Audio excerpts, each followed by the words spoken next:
Welcome back to the Wolverine.com podcast, our preview edition here.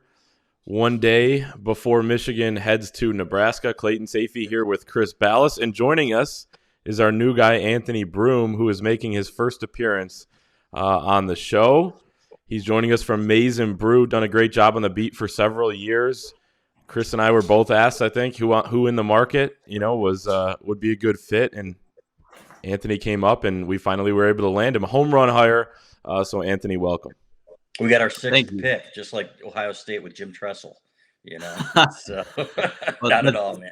That's very kind of you guys to say. I'm extremely excited to be here. It's kind of weird. I go from being like this autonomous, bad boy of the blogging industry to now I'm part of the evil machine. So maybe my old audience will see me as a sellout. No, but I am so excited to be with you guys and to join an established team, a team that works incredibly hard. Like I said, Clayton and I, we had a little bonding trip down to Indianapolis today, and it's so clear to me that this is the right fit. So let's get after it. Let's do it, man. How was it, guys? Seeing Juwan Howard in that environment.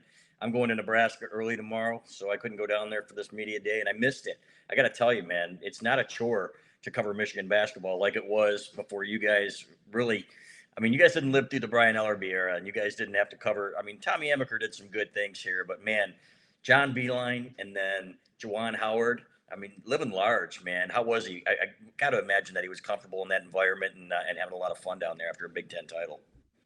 Yeah, so we were all there 2 years ago at his first Big Ten Media Day. He was much more comfortable this time around at the podium and then absolutely relaxed at the table. And there's something a little bit, you can puff your chest out. Not that he's a shy guy, but it was just kind of a new environment for him 2 years ago. But he's the reigning Big Ten champs, and they fielded quite a few questions from Illinois reporters that kept walking up, asking about the controversy. And Juwan Howard said, what rivalry with Illinois? I'm pretty sure we have a rivalry with every single Big Ten team. And he said that Michigan didn't print anything about that rivalry. So he had some good quips and all that. Hunter Dickinson, Anthony got to talk to him, and Eli Brooks. And it sounds like they were pretty relaxed as well, slinging it a little bit. The funny part is that Hunter Dickinson has an NIL with Mr. Spots where he gets free food to put up a few pictures of the restaurant that we love in Ann Arbor, my favorite restaurant in Ann Arbor.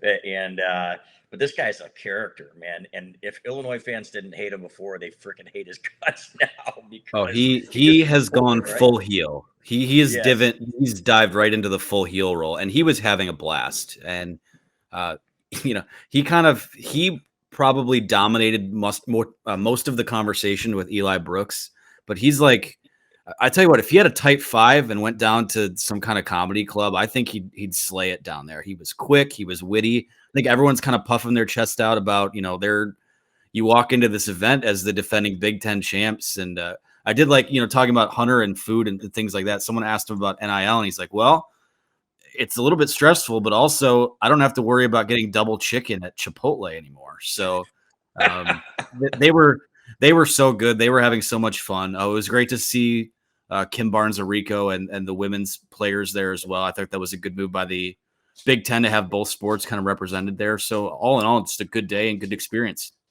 Yeah, and Phil Martelli, Michigan's assistant coach, told me the same thing about Hunter. He said he could be a stand-up comedian. This kid is so damn funny. And the good news is that he knows when to be serious on the court, and he's been a great leader from everything I've heard and talking to the coaches. Had a one-on-one with Phil Martelli a couple weeks ago, and he said the same thing, man. This kid, when it's time for business, this kid's all business. So it should be a great team. It sounds like they had great things to say about Moussa Diabate, Clayton. Yeah, so, as we kind of knew and expected coming in, he's going to be a big part of this team with Austin Davis gone at the backup 5 spot, and then Isaiah Livers leaving that void at the 4. He's going to play both. I still think Brandon Johns will start at the 4. Obviously, Hunter Dickinson's the starting 5, but he's going to be a guy that can switch on to some of those more mobile bigs. Remember, Maryland was kind of burning them with some pick and pop type stuff. Freak athlete is a word to describe him, and you've seen some of the videos they've posted over the last couple of weeks since practice started and all that. So not going to stretch the floor on offense, but he's such a great athlete. I think, his versatility on defense. Juwan said he could guard 1 through 5. Now, you wouldn't match him up on a 1, but he could probably switch on to somebody and hold his own for a possession. So he's going to be a big part of this team. And then, Anthony talked to the guys about some of the freshmen, Kobe Buffkin, a lot of good things to say about him as well. Anthony, what was the one thing that you learned that impressed you the most, or that was most exciting to you?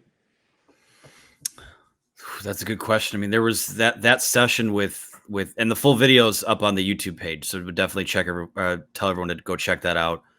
I don't know. It just seems like, again, we've been talking so much about cohesion and chemistry with the football team. It's that times 1,000 with basketball right now. I think Hunter Dickinson, he's not I know he was an older freshman last year, but he's not the fresh-faced kid anymore. He's completely all in on being the face of this basketball team. I think it was kind of notable, and it was this way in the session we had with Eli and Hunter Dickinson, and also on the Big Ten Network broadcast. Kobe Buffkin was a guy that came up first in terms of the freshmen they're most impressed by both times. So that's a guy who I think they're going to find a role for him. He's definitely going to be in that group off the bench. And also something else that I kind of learned was, we've talked a lot about how Devontae Jones comes in and how he's going to be that guy who is that next in line at point guard. We know he can score the basketball, but both Eli and Hunter said that's a guy that the way he defends, they wouldn't be surprised if he won Big Ten Defensive Player of the Year. So the fact that I don't know if he's added that to his game, but he's showing that right now is, it just kind of solidifies at least what the floor of this basketball team is. What they do from there is totally up to them. Now you're just gauging that the media or the coaches are going to vote for the right guy, because we all know Franz Wagner should have won that award last year. What a joke. Right. So they rarely get it right. But, hey, I know exactly what you're saying. And the fact that Eli Brooks came back is huge. In fact, Phil Martelli told me that that's the biggest thing. He said, we can talk about Hunter. We were pretty sure he was coming back all along. But he said Eli Brooks coming back is really the biggest X factor for this team, and that's going to be great. So, all right, guys, let's switch gears to football here. What do you got, Clayton, man? Big one coming up on Saturday. Going to be interesting. A lot of buzz about Roman Wilson potentially being out. We'll have more on that inside the fort today.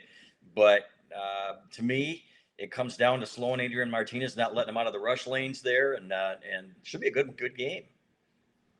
Yeah, I mean, I'm right with you. This isn't a prolific offense from Nebraska or anything, and they haven't put up a ton of points. They've played some good teams, but it's one that's pretty tough to stop. So I think if you're not disciplined, if you play the way you did, they made some nice stops in that second half against Rutgers, defensively, especially with the way the offense was playing. But if there's not the communication, that you would expect with Josh Ross in the lineup this time, then you're going to get burned on some of these plays. Watching some of their game against Northwestern, granted it's Northwestern, but some of the stuff they do with the triple option, motioning a guy behind, having Adrian Martinez be able to ride that, fake handoff, pull it if he wants, and then he has a pitch man too. I mean, things like that Michigan kind of struggled against, some option stuff against Rutgers, I think is an intriguing storyline in this game. So the other biggest thing is their offensive line. They made some big switches on the offensive line last week, going with a couple freshmen.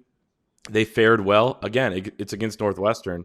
You're talking about a Michigan team that just dismantled Wisconsin, 6 sacks. It's going to be a different challenge, and I think if Michigan plays the way they're capable, I think they're going to get in the backfield on Martinez too. You got to finish on some of those hits and bring him down. Yeah, Anthony, your thoughts on how you think this one's going to go? Yeah, I mean, we were kind of talking about this in the car. It's kind of hard to nail down a pick on this one, and I'm not. Sometimes I subscribe to the up-down theory. Michigan played. I don't want to say they played out of their mind last week. I think they did what they were supposed to against a team that they're much better than, and I think that they do have a talent advantage at almost every position on the field, except for maybe arguably quarterback on Saturday. Mm-hmm. So, like what Clayton said about staying disciplined and staying in your rush lanes. The other thing is, when you go up against a mobile quarterback like that, not only do you have to stay disciplined, and especially if they're doing the option stuff where you have to watch the football, but when that guy can move around like that, the coverage on the back end is going to have to hold up just a little bit longer too if he wiggles out and gets free and has a chance to make plays out there. So, I think guys like Vincent Gray, Jamon Green, and BJ Turner will have to play a good game too, as well as lead the defensive backs as a whole. So it's tough to get a read on this game. I mean, the last time that Michigan went and played in a cornfield at night, things didn't go very well. I don't think this Nebraska team is as good as that 2016 Iowa team was, but I told Clayton this, I'm kind of getting, we're talking about night games, we're talking about spooky season, we're into October now. I'm kind of getting a vibe from like, remember that 2015 Minnesota game where they just kind of had to survive and get out of there. I think that's what Saturday's game is going to be like. So that's what I see. I mean, the rumors and stuff about who could be in, who could be out. I think Michigan is still probably talented enough to get out of there with a win, regardless of who's on the field, unless you're completely decimated by injury. But, one mistake or one busted play on defense and a turnover that hasn't come yet from Cade McNamara could completely turn the tide of this game. So I don't think Michigan's going into Lincoln and blowing Nebraska out. I think they're going to get the Cornhuskers' best shot. And like I said, that's a Nebraska program that is desperate, is absolutely desperate for a signature win under Scott Frost. And for them, what better way, with the history between the two programs, the history even between Frost and Harbaugh to get it against Michigan. Michigan needs to be, and I think is on high alert for Saturday. Yeah, don't discount that desperation factor and the home crowd, man. That place is going to be crazy. Now, I was there the last time Michigan lost there, and that place was nuts. It's the only game in town. It's like you said, they want this one badly. But, man, when you get there and you're in that environment, this is not going to be like Wisconsin where the students arrive, at 2/3 of them arrived, a third of them never arrived, and they didn't arrive until probably about 1 o'clock or so. It was for an 11 o'clock start. So it got a little loud at times. Nothing like they're going to see on Saturday night, and so the communication is going to have to be good. And the interesting stat to me, guys, Adrian Martinez completing 66.7% of his passes, and I was watching him in that Michigan State game. He was missing wide open throws. He had a bad pick, obviously, in overtime. So I think it was right an interception in overtime against Michigan State. I'd turned it to like the Disney Channel or something at that point. I mean, we were working, so I was half watching. Yeah, exactly. So, but regardless, he didn't lead him to a win there, and it wasn't really his fault. It was a terrible punt. They should have won that game. And in speaking to Nebraska insiders, to me, they should be 5-1, and he was right. They never should have lost to Illinois. They had a little bit of bad luck there. I don't care though, man. Win that game for God's sake. It doesn't matter if it's the first game. Illinois is terrible. You win that game. So should have beaten Michigan State, and they gave Oklahoma all they could handle at home. So who knows how good Oklahoma is? Is Michigan better than Oklahoma, Clay? That's the thing.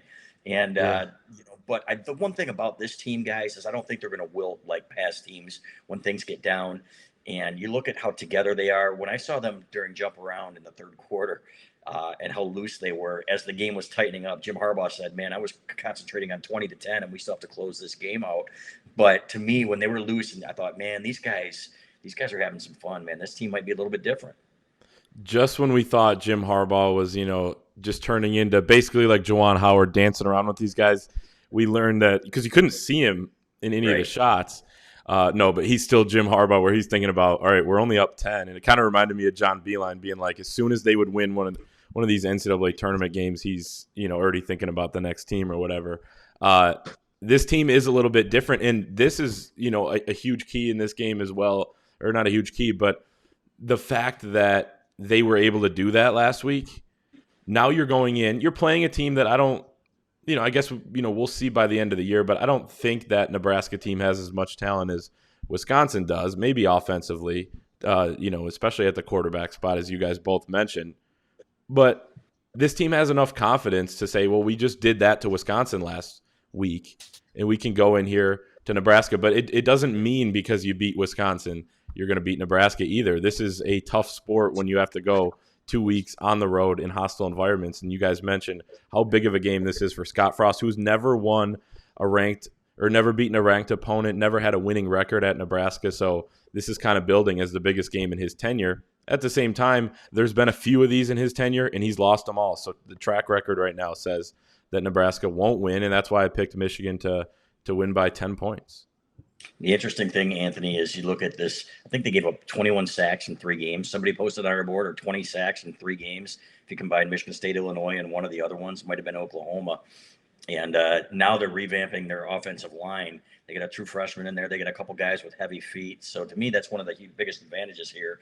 Michigan getting to the quarterback. Now, again, we've seen guys overrun some sacks this year, the linebackers, even Dax Hill. So they've got to go in with some control this time. But to me, I look at that as a huge advantage here with Hutchinson and Ojabo. Even Chris Hinton is starting to get off some, get a little bit of pressure in there. So Mike Morris, to me, that's one of the bigger advantages. Your thoughts on that? No, I'm with you. And Clay and I were actually talking about this in the car too, is that Adrian Martinez has a reputation for kind of being a little bit fragile. And what we saw last week, and like, you're not rooting for this, right? But what we saw in some of those earlier Harbaugh defenses where they were famous for taking quarterbacks out of games.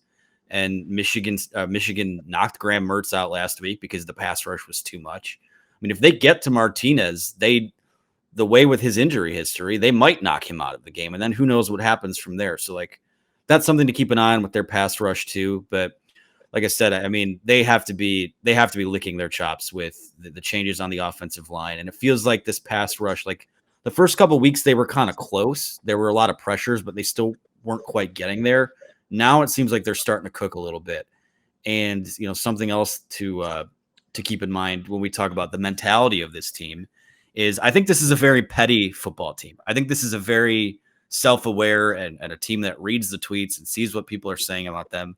They're going to use the Scott Frost, we out hit them comments. They're going to use, and I thought this was a pretty mild comment, but the Nebraska player this week who said, you know, bring it on or whatever it is that, you know, about Michigan's running game, they'll use that. There's a chippiness about them. There is a, you know, dare I say a Michigan State style disrespect card about this group. Clay didn't like that.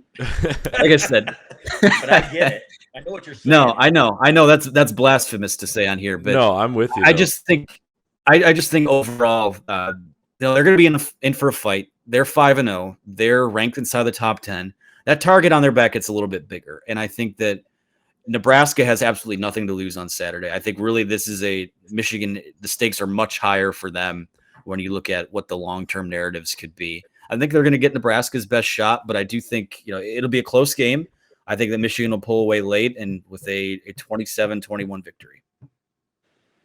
You know, you get past this one, guys, and you're going into October 30th undefeated with a chance to go into November with everything on the line. And when's the last time we could say that? I guess 2016, right? I guess 18 even, right? If we're being honest. No. But you look at Ohio State and they look vulnerable. And the way they're playing defense now, where they're not going to be giving up points, with all due respect to Don Brown, where they're not going to be giving points away in some of these games. And I love Don Brown. Everybody knows that. I think he did a great job in some areas, and it was clear, A, that it was time to move on, and B, that he wasn't at his best in some of the big games because he was giving things away. But to me, this is a great opportunity, and I can't help but look ahead a little bit to that Michigan State game. First of all, I don't know what's going to happen against Rutgers. There's still some football to be played. I think Michigan State goes to Rutgers and Indiana, if I'm not mistaken. But isn't it crazy how when you look at the preseason and everything that we predict, and I've said it, I say it year after year after year when people ask for my prediction in the summer, don't take it to the bank because nobody's usually right in the summer, right? There's something that's going to happen. You know, the only thing that you know is that Ohio State's probably going to be there at the end. And however, you know, who would have guessed that Michigan's game with Wisconsin would be, I thought Wisconsin would be one of the tougher games on the schedule. It wasn't. Who would have guessed that Michigan State would be undefeated with all their transfers and everything? Nobody. Who would have guessed that Michigan would be 8th in the country? Probably nobody. Or that Washington would lose to Montana. So, however, it's still exciting, and I don't care who's in front of them. It reminds me of 97, again, before your time a little bit. But when you look at 97 and it looked like a gauntlet of a schedule before the season, but they got through them. And then at the end, they were the last one standing. So pretty exciting to me. How do you guys see this Big Ten shaping out this week? Penn State, Iowa, Michigan State, Rutgers. I think Michigan State will probably take care of business. I like Iowa at home. I do too. I've been high on Iowa. I picked them to win the West coming into the season. So I guess some predictions do matter before the year, but you know, they haven't won it yet. Clay. I know. That's true. But I predict them to be good. And I'm not sold on Penn State's offense. And I think Iowa has pretty much always played Penn State tough, especially down there. So I'm going to take them. I think Rutgers, Michigan State's a toss-up. I mean, Michigan State is, as you mentioned, way better than we thought they were going to be. I think their over-under win total was 4.5, which just looks ridiculous now. But coming into the season, based on, you mentioned all the transfers and, some of the question marks and Mel Tucker and all that, being unproven, it makes sense. They're good. I still have some questions, about their defense, and we'll see what Rutgers can do. Greg Schiano was able to beat them last year. Granted, that was a really bad Michigan State team that finished last in the East, but I think this Big Ten East is looking wide open right now in the next 3 weeks or so, especially after that Michigan State game. We'll be able to tell us exactly what's going to, who maybe the top 2 are going to be or top 3, and Michigan playing some meaningful football in November. It, couldn't be more fun, hopefully. Yeah, I mean, you come into this season, or at least I came into this season going, maybe they can, if Michigan can win 8 or 9 games and be competitive in the games they lose. But it's kind of like you get through September, and then you start to see how October sets up, and that's where the goalposts start to. I mean, that's how it should be. When you see evidence, you can adjust what the expectations are. This is where a lot of teams look good in September. Maryland was undefeated. Rutgers started 3-0. Nebraska's been competitive, and you can pick out teams like Michigan State's been very good. October is where you start to see the pecking order shake itself out. And like I said, Maryland and Ohio State, that's a pair of 4-1 teams playing this week. Michigan State, they're ranked inside the top 11. Are they for real? They have to go to Rutgers. That's not going to be an easy game. Wisconsin, they're 1-3. They go play at 2-4 Illinois. Is that a game you're going to lose for the second time in 3 years? So it's like, there's all kinds of these, and we haven't even talked, that's not even without Penn State, Iowa. And I do think that Iowa will win that game. Since they started 0-2 last year, they haven't lost yet. They've been on fire. I think I like the pieces they have there. That's, to me, probably easily the best team in the West right now. So this is the time of year where you start to separate yourself. And, going back to what Michigan's expectations were, at least for me, where, I predicted 8-4. I thought they would lose to Washington, lose to Wisconsin. I've egg on my face now, but I'm happy to be wrong. But it's one of those things where, you go with this team, knowing what they went through last year, knowing everything that changed this past offseason, that they have a chance to set themselves up for meaningful, contending November football. I think that alone, and again, depends on how the season ends. You don't want to lay eggs on the back half of your schedule, but that alone is, you get into November unscathed or playing, contending football. That's a far cry from where they were. Even, last year was bad, but they were out of the Big Ten race before Halloween in 2019 too. So that's progress. So we'll see what happens from there. I think this is where we start to see who's for real and who's not. I agree. Good stuff, guys. I'm going to let you get some rest. You've been on the road for a while. Indianapolis now for Big Ten Media Days, and I'm sure it was fun. But, man, when basketball and football seasons collide is when we earn our money, boys. So it's coming. It's fun. We got a lot to look forward to. I was just talking on the Huge Show about, 3 programs now, hockey, football, basketball. It's like the 1990s all over again when we're competing for championships in every sport. So should be fun. We'll look forward to it. Clay, we'll see you down there in Nebraska. Be safe, and we'll talk to you guys probably, I guess, next week. Sounds good. And I was going to say, you're not the only one that has an early flight. We'll see.